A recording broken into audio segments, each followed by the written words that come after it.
حضرت دیا قلبی رضی اللہ عنہ نہایت خوبصورت تھے۔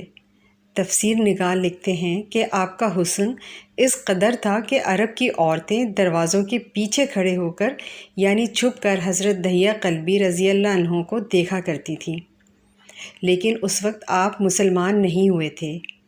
ایک دن سرور کونین تاجدار مدینہ حضرت محمد مصطفیٰ صلی اللہ علیہ وآلہ وسلم کی نظر حضرت دیا قلبی پر پڑی۔ آپ نے حضرت دیا قلبی کے چہرے کو دیکھا کہ اتنا حسین نوجوان ہے۔ آپ نے رات کو اللہ تعالیٰ کی بارگاہ میں دعا مانگی، یا اللہ اتنا خوبصورت نوجوان بنایا ہے، اس کے دل میں اسلام کی محبت ڈال دے، اسے مسلمان کر دے، اتنے حسین نوجوان کو جہنم سے بچا لے۔ رات کو آپ نے دعا فرمائی۔ صبح حضرت دیا قلبی رضی اللہ عنہ آپ صلی اللہ علیہ وآلہ وسلم کی خدمت میں حاضر ہو گئے۔ حضرت دیا قلبی رضی اللہ عنہ کہنے لگے، اے اللہ کے رسول، بتائیں آپ کیا احکام لے کر آئے ہیں؟ آپ نے فرمایا، میں اللہ کا رسول ہوں اور اللہ واحد ہے، اس کا کوئی شریک نہیں۔ پھر توحید و رسالت کے بارے میں حضرت دیا قلبی کو بتایا۔ حضرت دیا نے کہا، اللہ کے نبی، میں مسلمان تو ہو جاؤں، لیکن ایک بات کا ہر وقت ڈر لگا رہتا ہے۔ ایک گناہ میں نے ایسا کیا ہے کہ آپ کا اللہ مجھے کبھی معاف نہیں کرے گا۔ آپ نے فرمایا، اے دیا بتا تو نے ایسا کیا گناہ کیا ہے؟ تو حضرت دیا قلبی نے کہا، یا رسول اللہ، میں اپنے قبیلے کا سربراہ ہوں اور ہمارے ہاں بیٹیوں کی پیدائش پر انہیں زندہ دفن کیا جاتا ہے۔ میں نے 70 گھروں کی بیٹیوں کو زندہ دفن کیا ہے۔ آپ کا رب مجھے کبھی معاف نہیں کرے گا۔ اسی وقت حضرت جبرائیل امین علیہ السلام حاضر ہوئے۔ یا رسول اللہ صلی اللہ علیہ وآلہ وسلم، اللہ سلام کہتا ہے اور فرماتا ہے کہ اسے کہیں، اب تک جو ہو گیا وہ ہو گیا، اس کے بعد ایسا گناہ کبھی نہ کرنا، ہم نے معاف کر دیا ہے۔ حضرت دیا آپ کی زبان سے یہ بات سن کر رونے لگے۔ آپ نے فرمایا، دیا اب کیا ہوا ہے، کیوں روتے ہو؟ حضرت دیا قلبی کہنے لگے، یا رسول اللہ، میرا ایک گناہ اور بھی ہے جسے آپ کا رب کبھی معاف نہیں کرے گا۔ آپ نے فرمایا، دیا کیسا گناہ بتاؤ؟ حضرت دیا قلبی فرمانے لگے، یا رسول اللہ، میری بیوی حاملہ تھی اور مجھے کسی کام کی غرض سے دوسرے ملک جانا تھا۔ میں نے جاتے ہوئے بیوی کو کہا، اگر بیٹا ہوا تو اس کی پرورش کرنا، اگر بیٹی ہوئی تو اسے زندہ دفن کر دینا۔ دیا روتے جا رہے ہیں اور واقعہ سناتے جا رہے ہیں۔ میں واپس بہت عرصے بعد گھر آیا تو میں نے دروازے پر دستک دی۔ اتنے میں ایک چھوٹی سی بچی نے دروازہ کھولا اور پوچھا، کون؟ میں نے کہا، تم کون ہو؟ تو وہ بچی بولی، میں اس گھر کے مالک کی بیٹی ہوں۔ آپ کون ہیں؟ دیا فرمانے لگے، یا رسول اللہ صلی اللہ علیہ وآلہ وسلم، میرے منہ سے نکل گیا، اگر تم بیٹی ہو اس گھر کے مالک کی تو میں مالک ہوں اس گھر کا۔ یا رسول اللہ، میرے منہ سے یہ بات نکلنے کی دیر تھی کہ چھوٹی سی اس بچی نے میری ٹانگوں سے مجھے پکڑ لیا اور بولنے لگی، بابا بابا، آپ کہاں چلے گئے تھے؟ بابا، میں کتنے دن سے آپ کا انتظار کر رہی ہوں۔ حضرت دیا قلبی روتے جا رہے ہیں اور فرماتے ہیں، اے اللہ کے نبی، میں نے بیٹی کو دھکا دیا اور جا کر بیوی سے پوچھا، یہ بچی کون ہے؟ بیوی رونے لگ گئی اور کہنے لگی، دیا یہ تمہاری بیٹی ہے۔ یا رسول اللہ، مجھے ذرا ترس نہ آیا، میں نے سوچا میں قبیلے کا سردار ہوں، اگر اپنی بیٹی کو دفن نہ کیا تو لوگ کہیں گے ہماری بیٹیوں کو دفن کرتا رہا اور اپنی بیٹی سے پیار کرتا ہے۔ حضرت دیا کی آنکھوں سے اشک زاروں قطار نکلنے لگے۔ یا رسول اللہ، وہ بچی بہت خوبصورت، بہت حسین تھی، میرا دل کر رہا تھا کہ اسے سینے سے لگا لوں، پھر سوچتا تھا کہ کہیں لوگ بعد میں یہ باتیں نہ کہیں کہ اپنی بیٹی کی باری آئی تو اسے زندہ دفن کیوں نہیں کیا۔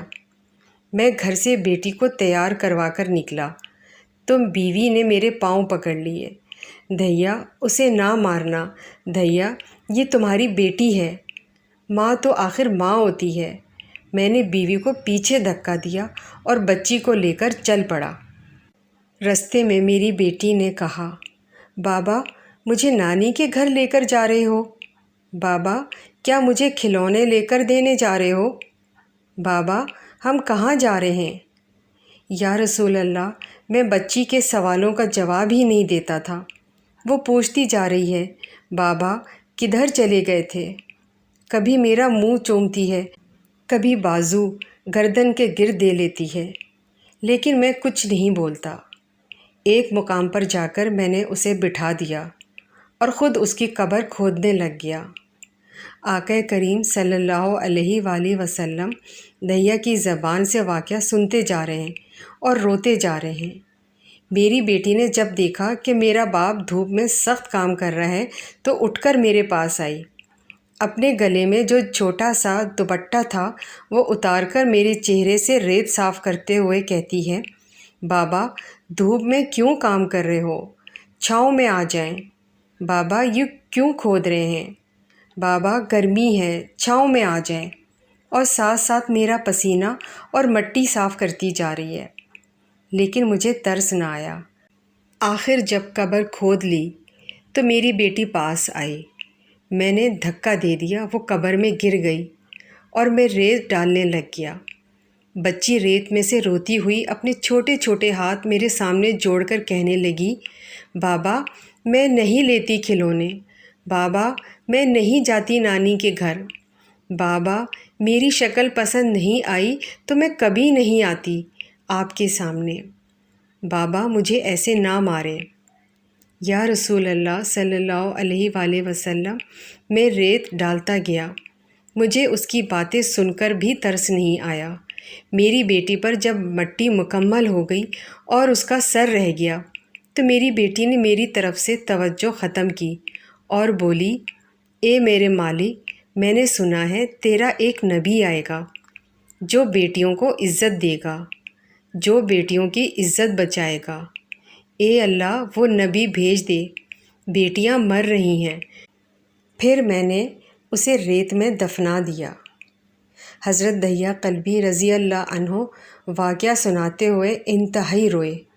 یہ واقعہ جب بتا دیا تو دیکھا آپ صلی اللہ علیہ وآلہ وسلم اتنا رو رہے ہیں کہ آپ کی داڑھی مبارک آنسوؤں سے گیلی ہو گئی۔ آپ نے فرمایا، دھیا ذرا پھر سے اپنی بیٹی کا واقعہ سناؤ، اس بیٹی کا واقعہ جو مجھ محمد کے انتظار میں دنیا سے چلی گئی۔ آپ نے 3 دفعہ یہ واقعہ سنا اور اتنا روئے کہ آپ کو دیکھ کر صحابہ کرام رضی اللہ عنہ رونے لگ گئے اور کہنے لگے، اے دھیا کیوں رلاتا ہے ہمارے آقا کو، ہم سے برداشت نہیں ہو رہا۔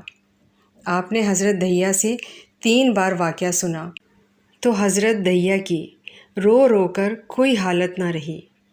اتنے میں حضرت جبرائیل علیہ السلام حاضر ہوئے اور فرمایا، یا رسول اللہ صلی اللہ علیہ وآلہ وسلم، اللہ سلام کہتا ہے اور فرماتا ہے کہ اے محبوب صلی اللہ علیہ وآلہ وسلم دھیا کو کہہ دیں۔ وہ اس وقت تھا جب اس نے اللہ اور آپ کو نہیں مانا تھا، اب مجھ کو اور آپ کو اس نے مان لیا ہے، تو دھیا کا یہ گناہ بھی ہم نے معاف کر دیا ہے۔ اس کے بعد آپ صلی اللہ علیہ وآلہ وسلم نے فرمایا، جس نے 2 بیٹیوں کی کفالت کی، انہیں بڑا کیا، ان کے فرائض ادا کیے، وہ قیامت کے دن میرے ساتھ اس طرح ہوگا جس طرح شہادت کی اور ساتھ والی انگلی آپس میں ہیں۔ اللہ اکبر۔